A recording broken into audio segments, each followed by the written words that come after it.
ኤልያስና እዝራ ተገናኙ። ኤልያስና እዝራ እንዲገናኙ ያደረገችው ደግሞ ጽዮን ናት። እዝራ እና ጽዮን አንድ ላይ ሆነዋል።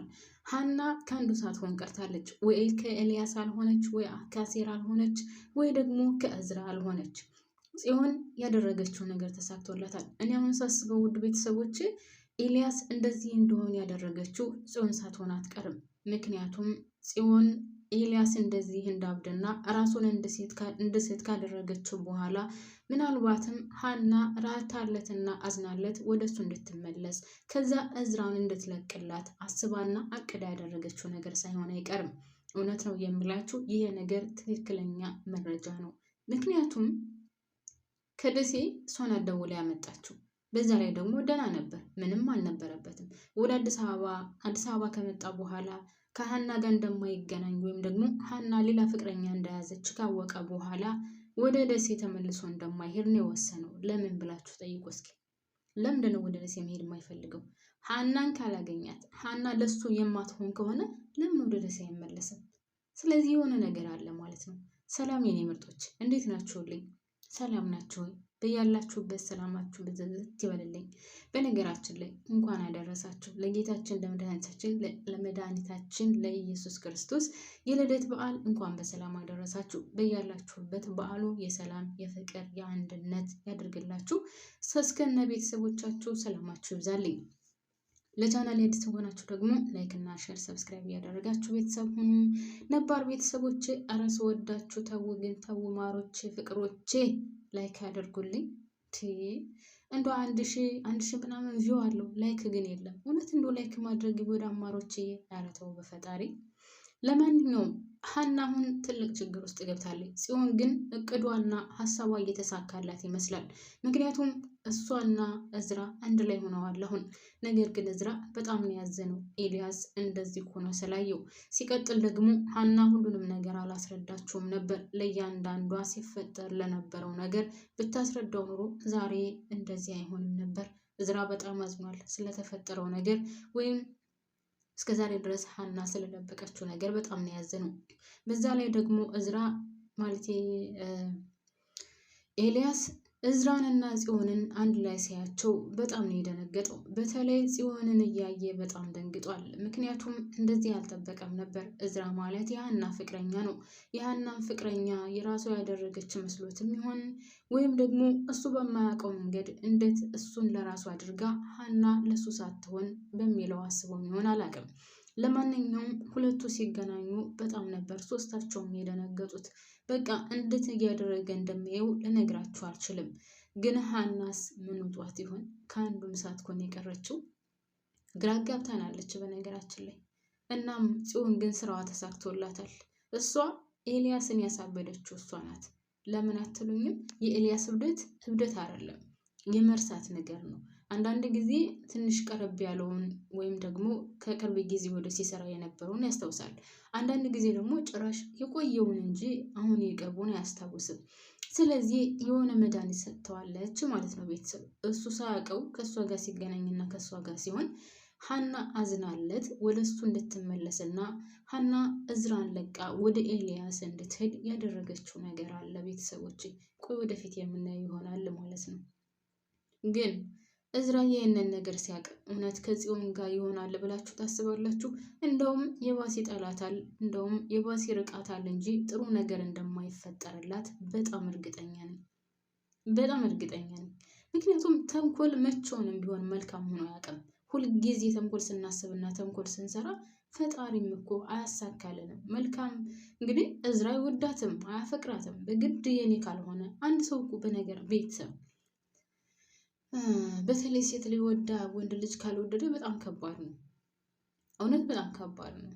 እንደውም ወንድ ልጅ ወዶ ሴት ሳትወድ ያው ሁለቱም እኩል ፍቅር ቢኖራቸው በጣም ደስ ይላል። ግን አንዱ ወዶ አንዱ ሲጣላ ወይም አንዱ ሳይፈልግ ቀርቶ ተጋብቶ መኖሩ በጣም ከባድ ነው። ያም ሆነ ይህ አሁን እዝራ አይወዳትም፣ አያፈቅራትም። ነገር ግን በግድ የራሱ አድርገዋለች አሁን፣ ወይም የራሷ ለማድረግ ትንሽ ነው የቀራት። ስለዚህ ይህንን ነገር ሲያውቅ ደግሞ እዝራን ደውላ ማለት ኤልያስን ደውላ ከደሴ የጠራችው እሷ እንደሆነች የሁለቱን ህይወት ልትበጠብጥ አንደኛ ስራዋን እየሰራች ያለችው እሷ እንደሆነች ካወቀ ከዚህ በፊትም ነግሯታል። በእኔና በሀና መካከል ለሚፈጠረው ነገር አንቺ ከሆንሽ ምክንያቷ አሳይሻለሁ የዛ ጊዜ እያላት ነበር። እዝራ ይህንን ነገር ሲያውቅ ግን የሚለቃት ይመስላችኋል? በቀላሉ በጭራሽ በቀላሉ አይለቃትም። ጭራሽ አይንሽን ላፈር ነው የሚላት እርግጠኛውን የምነግራት። ግን አሁን የሀና ህይወት እውነት ለመናገር ያሳዝናል። ማለቴ ከልጅነቷ ጀምሮ የሆነ ምስቅልቅል ያለ ህይወት ነው ያላት። በስመ አብ። ደራሲው ግን የሆነ የቆየ ቂም አለበት ልበል ሀና ላይ እንዳትደሰት፣ በህይወቷ ደስተኛ እንዳትሆን። በፍቅር እንኳን አስባችሁታል? ኤልያስ ይወዳታል፣ አሴር ይወዳታል፣ እዝራ ይወዳታል። ከማንኛው ትሆን እንዳትዋቸው ሁሉም ያሳዝኗታል። አታድርስ አትሉም ቤተሰብ? እና የቆየ ቂም አለብህ ወይ ደራሲው? ለምን ሀናን አትፋታትም? ተፋታት። በዛ ላይ ድራማው እንድጠላ አድርገዋል። ሀናን ሰው የወደዳትን ያክል ሰው በጣም ጠልቷታል አሁን። ምክንያቱም አንተ ደራሲው የተወደደችውን ያክል ደግሞ ቁልቁለት ወርዳ መሬት እንድትፈጠፈጥ ያደረካት አንተ ነህ። ስለዚህ የቆየ ቂም ካለበት ከሀና ላይ ወይም ከሀና ራስ ላይ ወረድ በል። በዛ ላይ ደግሞ ወይዘሮ ሜላት እያደረገችው ላለው ነገር እውነት አሁንም ቢሆን እኔ ለደራሲው ነው መልዕክት እንዲደርስልኝ የምፈልገው። የወይዘሮ ሜላት ቤተሰብ ይበቃል፣ ሰላም መፈጠር አለበት። አንዳንድ ጊዜ ድራማው ልክ የመጨረሻው ክፍል ሲደርስ ብቻ ሁሉንም ነገር ሰላም አድርጋችሁ በቃ ተበዳይ እንግዲህ ወደ ማለት ወደሚገባው ቅጣት ሄዶ ቅጣቱን አግኝቶ ምናምን ከዛ ያው ንጹህ ይሆናል ይባላል። ግን ይሄ የሚሆነው ደግሞ መጨረሻው ክፍል ላይ ነው። እኛ ደግሞ እንደዛ ማየት አንፈልግም። ቢያንስ ከአሁን በኋላ ያለው የወይዘሮ ሜላት ቤተሰብ ሰላም ሆኖ ሀናን ብትሆን ከምትወደውና ከምታፈቅረው ጋር አንድ ላይ ሆና ተደስተው ማየት እንፈልጋለን። እስከ ድራማው መጨረሻ ድረስ ችግሩን ጠምጥማችሁ ወስዳችሁ ከዛ የድራማው መጨረሻ ቀን ሰላም ብትፈጥሩ እኛ አንፈልግም። ምክንያቱም ይሄ ቤተሰብ በጣም ተበጥብጧል። ሰላም ሆኖ ማየት እንፈልጋለን። በዛ ላይ ደግሞ አቶ ኖላዊ ጠፍተዋል።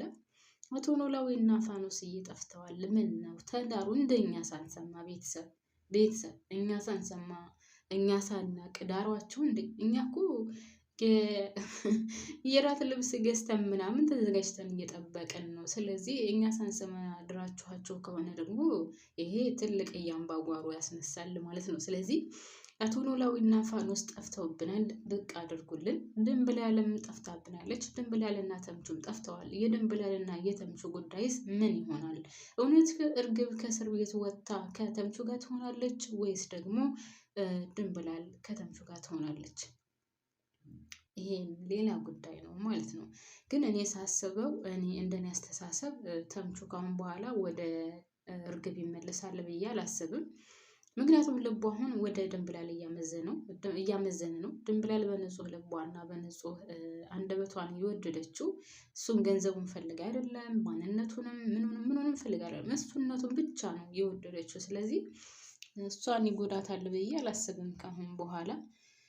ሌላው እንደው አንድ ነገር የታዘብኩት ምን እንደው ታውቃላችሁ? በየድራማውም ሆነ በየሰው ቤቱ የቤቷ ባለቤት ወይም ደግሞ የቤቱ ልጆቹ ምናምን ሲበሳጩ ሲናደዱ ሰራተኛ ላይ የሚጮኸውን ነገር እኔ ግርም ይለኛል። ማርያምን ይሄ ነገር ለምንድን ነው?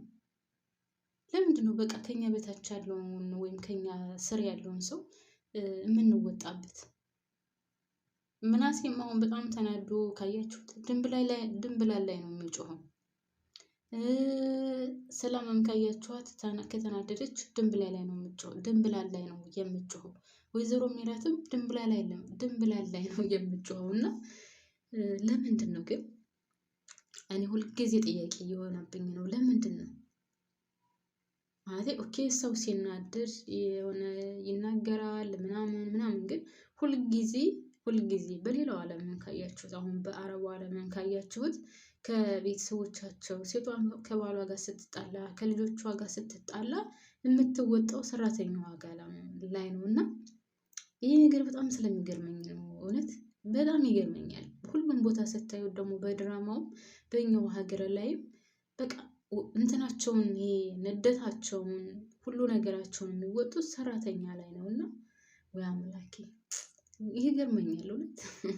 እናንተ ሳትገረሙ በዚህ ነገር አላሰባችሁትም? አላስተዋላችሁም? እና ድንብላላውንም ቢሆን ምስኪን እኔ በጣም የምታሳዝነኝ እንግዲህ በተምቹ ፍቅር ተጎድታለች። ደግሞ ከቤትም እንግዲህ እንደምታዩት ሁሉም ሰው ብጥ ብጥ ብጥ ብጥ ብሏል። ለማንኛውም እስኪ ቀጣዩን የምናየው ይሆናል። እኔ እዚህ ላይ አበቃለሁ። ላይክ አድርጉልኝ። ስወዳችሁ ማሮቼ